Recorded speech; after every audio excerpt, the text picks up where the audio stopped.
नमः शिवाय। आप सभी को सावन शिवरात्रि की हार्दिक शुभकामनाएं। आइए इस पावन अवसर पर भगवान भोलेनाथ का स्मरण करते हुए सुनते हैं सावन शिवरात्रि से जुड़ी भगवान शिव की यह पावन कथा। कहते हैं कि जब संसार पर संकट आता है और कोई भी उस संकट को दूर करने में समर्थ नहीं होता, तब स्वयं महादेव अपने भक्तों और समस्त सृष्टि की रक्षा के लिए आगे आते हैं। भोलेनाथ का हृदय इतना विशाल है कि वह दूसरों के दुख को देखकर स्वयं दुखी हो जाते हैं और संसार की रक्षा के लिए अपना सर्वस्व न्योछावर करने से भी पीछे नहीं हटते। बहुत प्राचीन समय की बात है। उस समय देवता और दानव दोनों ही अमृत प्राप्त करने की इच्छा से अत्यंत व्याकुल थे। देवता चाहते थे कि उनका खोया हुआ तेज और सामर्थ्य उन्हें वापस मिल जाए और दानव भी अमर होने की लालसा में अमृत प्राप्त करना चाहते थे। सभी जानते थे कि अमृत की प्राप्ति केवल समुद्र मंथन से ही संभव है। तब भगवान विष्णु की प्रेरणा से देवताओं और दानवों ने मिलकर क्षीर सागर का मंथन करने का निश्चय किया। इसके लिए मंदराचल पर्वत को मथानी बनाया गया और वासुकी नाग को मंथन की रस्सी बनाया गया। देवता और दानव अपनी अपनी ओर से वासुकी नाग को पकड़कर समुद्र मंथन करने लगे। लेकिन जैसे ही समुद्र मंथन आरंभ हुआ, मंदराचल पर्वत समुद्र की गहराइयों में डूबने लगा। पर्वत के डूबते ही देवता और दानव दोनों घबरा उठे। उन्हें समझ नहीं आ रहा था कि अब समुद्र मंथन कैसे पूरा होगा। तभी भगवान विष्णु ने कूर्म अर्थात विशाल कछुए का रूप धारण किया और समुद्र की गहराइयों में जाकर अपनी पीठ पर मंदराचल पर्वत को धारण कर लिया। भगवान विष्णु के कूर्म रूप धारण करते ही मंदराचल पर्वत स्थिर हो गया और समुद्र मंथन फिर से आरंभ हो गया। एक ओर देवता खड़े थे और दूसरी ओर दानव। दोनों अपनी पूरी शक्ति लगाकर मंथन करने लगे। मंदराचल पर्वत तेजी से घूमने लगा। समुद्र की विशाल लहरें उठने लगीं। चारों दिशाओं में गर्जना होने लगी। ऐसा लग रहा था जैसे पूरी सृष्टि किसी महान घटना की साक्षी बन रही हो। देवता और दानव दोनों की आंखों में केवल एक ही आशा थी कि शीघ्र ही समुद्र से अमृत निकलेगा और उनकी प्रतीक्षा समाप्त होगी। लेकिन अमृत से पहले समुद्र की गहराइयों से ऐसी भयानक वस्तु बाहर आई जिसे देखकर देवता और दानव दोनों ही भय से कांप उठे। समुद्र से निकला अत्यंत भयंकर हलाहल विष। उस विष की ज्वाला इतनी प्रचंड थी कि उसके प्रभाव से तीनों लोकों में हाहाकार मच गया। विष का धुआं चारों ओर फैलने लगा।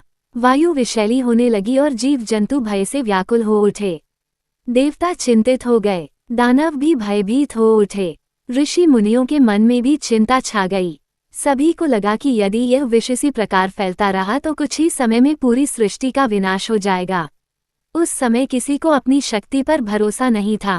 सभी की आंखों में भय था और सभी के मन में केवल एक ही प्रश्न था कि इस भयंकर विष से संसार की रक्षा कौन करेगा। जब कोई मार्ग दिखाई नहीं दिया, तब देवता और ऋषि मुनि उस परम शक्ति की शरण में पहुंचे जो स्वयं संहार के देवता होकर भी सृष्टि की रक्षा के लिए करुणा का सागर बन जाते हैं। वह थे देवों के देव महादेव। सभी देवताओं ने भगवान शिव के सामने हाथ जोड़कर प्रार्थना की, हे महादेव, ये विष संपूर्ण सृष्टि को भस्म करने वाला है। तीनों लोग संकट में हैं। हमारे पास इस विष को रोकने का कोई उपाय नहीं है। अब केवल आप ही हमारी रक्षा कर सकते हैं। महादेव ने अपने सामने खड़े देवताओं और ऋषियों की ओर देखा। एक ओर पूरी सृष्टि संकट में थी और दूसरी ओर वह भयंकर हलाहल विष था। महादेव जानते थे कि इस विष को अपने भीतर लेना कितना भयानक हो सकता है। फिर भी उनके मन में अपने लिए कोई भय नहीं था। उनके लिए सबसे महत्वपूर्ण था संसार की रक्षा करना। शिव वही हैं जिनके लिए अपने सुख से अधिक दूसरों का कल्याण मायने रखता है। उन्होंने बिना किसी संकोच के उस भयंकर हलाहल विष को अपनी हथेली में धारण कर लिया। उस क्षण देवता भी स्तब्ध रह गए। किसी ने कल्पना भी नहीं की थी कि कोई स्वयं अपने प्राणों को संकट में डालकर पूरी सृष्टि की रक्षा करने के लिए इतना बड़ा त्याग कर सकता है। महादेव ने संसार को विनाश से बचाने के लिए उस विष को पी लिया। जैसे ही विष उनके कंठ में पहुंचा, उसका प्रभाव उनके शरीर पर होने लगा। तभी माता पार्वती ने देखा कि विष महादेव के शरीर में फैलने लगा है।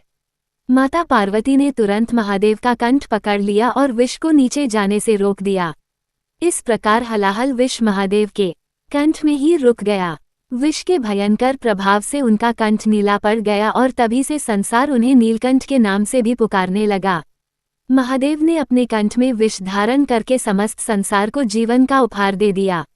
उन्होंने स्वयं पीड़ा सह ली, लेकिन सृष्टि को पीड़ा से बचा लिया। यही तो महादेव की सबसे बड़ी महिमा है कि जो दूसरों के लिए विष बनकर आता है, उसे भी शिव अपने भीतर समा लेते हैं और संसार को अमृत समान जीवन प्रदान करते हैं। महादेव ने अपने कंठ में विष धारण करके समस्त संसार को जीवन का उपहार दे दिया। उन्होंने स्वयं पीड़ा सह ली, लेकिन सृष्टि को पीड़ा से बचा लिया। महादेव के कंठ में विष रुक जाने के बाद भी उस विष की प्रचंड उष्णता का प्रभाव कम नहीं हुआ। उनके कंठ और शरीर में तीव्र जलन होने लगी। देवता और ऋषि मुनि महादेव की इस अवस्था को देखकर व्याकुल हो उठे।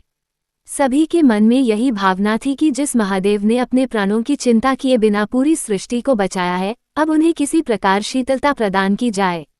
तब देवताओं और भक्तों ने भगवान शिव पर जल अर्पित करना आरंभ किया। किसी ने उनके ऊपर गंगाजल चढ़ाया, किसी ने शीतल जल अर्पित किया और सभी ने अपने मन की श्रद्धा से भोलेनाथ को पुकारना शुरू किया। भक्तों की सच्ची श्रद्धा और जल की शीतलता से महादेव को कुछ राहत मिली। तभी से भगवान शिव के शिवलिंग पर जल चढ़ाने की परंपरा का विशेष महत्व माना जाने लगा। सावन के महीने में जब कोई भक्त अपने हाथों से जल लेकर शिवलिंग पर अर्पित करता है, तो उसके मन में यही भावना होती है कि हे नीलकंठ महादेव, जिस प्रकार आपने संसार की रक्षा के लिए हलाहल विष अपने कंठ में धारण किया, उसी प्रकार हमारे जीवन में आई हर पीड़ा को भी अपने चरणों में स्थान दे दीजिए। हमारे मन की चिंता हर लीजिए। हमारे घर परिवार में सुख और शांति बनाए रखिए। हमारे जीवन की सारी नकारात्मकता को दूर करके हमारे मन को भक्ति और विश्वास से भर दीजिए। सावन का प्रत्येक दिन भगवान शिव की भक्ति के लिए विशेष माना जाता है और सावन शिवरात्रि का महत्व तो और भी अधिक बताया गया है। शिवरात्रि केवल एक रात्रि जागने का नाम नहीं है। ये वो पवित्र अवसर है जब भक्त अपने मन को संसार की भागदौड़ से हटाकर भोलेनाथ के चरणों में लगाने का प्रयास करता है।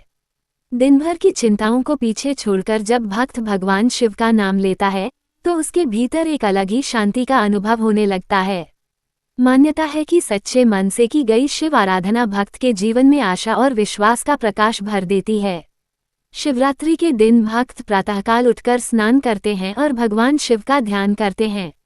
इसके बाद शिवलिंग पर जल अर्पित किया जाता है। भक्त बेलपत्र, फूल और अन्य पूजन सामग्री श्रद्धा से अर्पित करते हैं।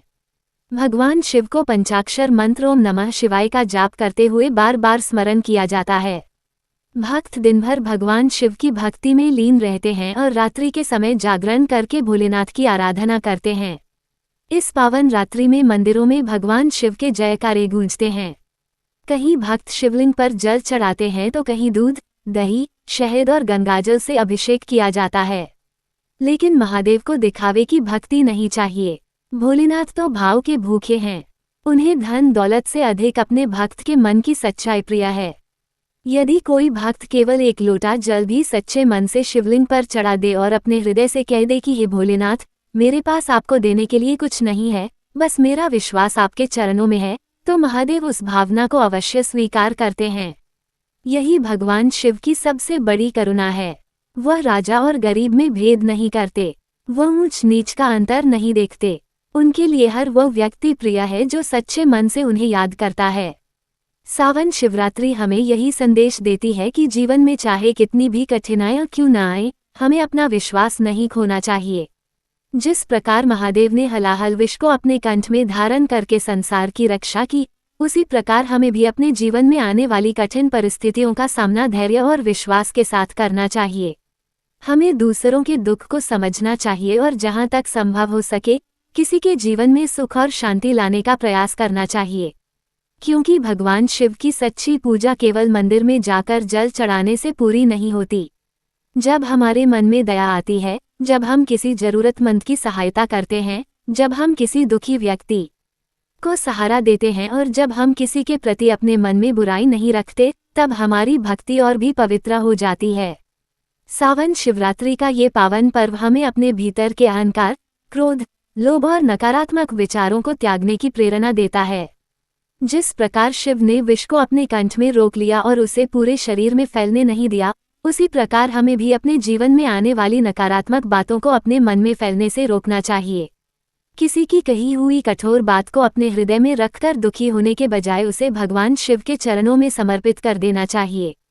यही शिव भक्ति का सुंदर मार्ग है।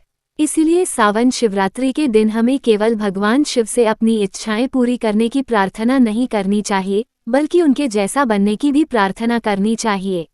हे भोलेनाथ, हमारे भीतर भी इतनी शक्ति दीजिए कि हम किसी के दुख में उसका सहारा बन सकें। हमारे मन से अहंकार दूर कर दीजिए। हमारे हृदय में दया और करुणा भर दीजिए। हमारे विचारों को पवित्र कर दीजिए और हमारी वाणी में ऐसी मिठास दीजिए जिससे किसी का मन न दुखे। जब भक्त सच्चे मन से महादेव को पुकारता है तो उसके भीतर एक विश्वास जागता है कि चाहे परिस्थिति कितनी भी कठिन क्यों न हो, मेरा भोलेनाथ मेरे साथ हैं। यही विश्वास भक्त को हर कठिनाई से लड़ने की शक्ति देता है। सावन शिवरात्रि की रात्रि में जब चारों ओर भगवान शिव के नाम का जाप होता है, दीपक जलते हैं और मंदिरों में हर हर महादेव के जयकारे गूंजते हैं, तब वातावरण पूरी तरह शिवमय हो जाता है। ऐसा लगता है जैसे स्वयं महादेव अपने भक्तों के बीच उपस्थित होकर उनकी पुकार सुन रहे हों। भक्त अपनी आंखें बंद करके जब शिवलिंग के सामने बैठता है और मन ही मन अपने दुख भोलेनाथ को सुनाता है, तब उसके हृदय का बोझ हल्का होने लगता है। वह कहता है, हे महादेव, मैं संसार के सामने भले ही अपने दुख छिपा लूं, लेकिन आपसे कुछ भी छिपा नहीं है। आप मेरे मन की हर बात जानते हैं। मेरे जीवन में जो परेशानी है उसे आप जानते हैं। मेरे परिवार की जो चिंता है उसे भी आप जानते हैं। इसलिए आज मैं सब कुछ आपके चरणों में छोड़ रहा हूँ। आप ही मेरे रक्षक हैं और आप ही मेरे सहारे हैं। कहते हैं कि जब इंसान अपने मन की सारी चिंता भगवान को सौंप देता है, तब उसके भीतर एक अलग ही शांति जन्म लेती है। यही शिव भक्ति की शक्ति है। भगवान शिव हमें सिखाते हैं कि जीवन में चाहे सुख मिले या दुख, हमें अपने मन का संतुलन नहीं खोना चाहिए। जैसे समुद्र मंथन से पहले विष निकला और उसके बाद अमृत की प्राप्ति हुई, वैसे ही जीवन में भी कई बार कठिनाइयों के बाद सुख का समय आता है। इसलिए यदि आज आपके जीवन में कोई परेशानी है तो निराश मत होइए। भोलेनाथ पर विश्वास रखिए। हो सकता है कि यह कठिन समय आपके जीवन को एक नई दिशा देने के लिए आया हो। बस अपने कर्म अच्छे रखिए और महादेव का नाम लेते रहिए। सावन शिवरात्रि के दिन यदि संभव हो तो प्रातः स्नान करके स्वच्छ वस्त्र धारण करें। भगवान शिव का ध्यान करें और शिवलिंग पर श्रद्धा से जल अर्पित करें। बेलपत्र चढ़ाएं और ओम नमः शिवाय का जाप करें। यदि आपके पास अधिक सामग्री नहीं है तो चिंता मत कीजिए। एक लोटा जल और सच्चे मन की श्रद्धा ही भोलेनाथ के लिए पर्याप्त है। क्योंकि महादेव को वस्तुओं की कीमत नहीं, भक्त की भावना दिखाई देती है। अंत में भगवान शिव से यही प्रार्थना करें कि हे नीलकंठ महादेव, जैसे आपने अपने कंठ में हलाहल विष धारण करके तीनों लोकों की रक्षा की, वैसे ही हमारे जीवन के सभी दुख, संकट और परेशानियां अपने चरणों में स्थान दे दीजिए। हमारे घर में सुख और शांति बनाए रखिए। हमारे परिवार के सभी सदस्यों को स्वस्थ और प्रसन्न रखिए। हमारे मन से भय और चिंता को दूर कर दीजिए। हमारे जीवन में भक्ति का प्रकाश भर दीजिए। हमें सही मार्ग पर चलने की शक्ति दीजिए और जब भी हम कठिनाई में हों, हमारा हाथ थाम लीजिए। हे भोलेनाथ, हमारे घर की खुशियां हमेशा बनी रहें। हमारे मन में आपके प्रति विश्वास कभी कम न हो। हमारे होठों पर हमेशा आपका नाम रहे और हमारे हृदय में हमेशा आपकी भक्ति बनी रहे। हर हर महादेव। ओम नमः शिवाय। जो भक्त सच्चे मन से महादेव का नाम लेता है, भगवान शिव उसके जीवन में आशा का दीप अवश्य जलाते हैं। इसलिए इस पावन सावन शिवरात्रि पर अपने मन की सारी चिंता भोलेनाथ को सौंप दीजिए और विश्वास रखिए कि महादेव अपने भक्तों का हाथ कभी नहीं छोड़ते। भगवान शिव की कृपा आप सभी पर बनी रहे और आपके जीवन में सुख, शांति, समृद्धि और भक्ति का वास हो। हर हर महादेव। ओम नमः शिवाय।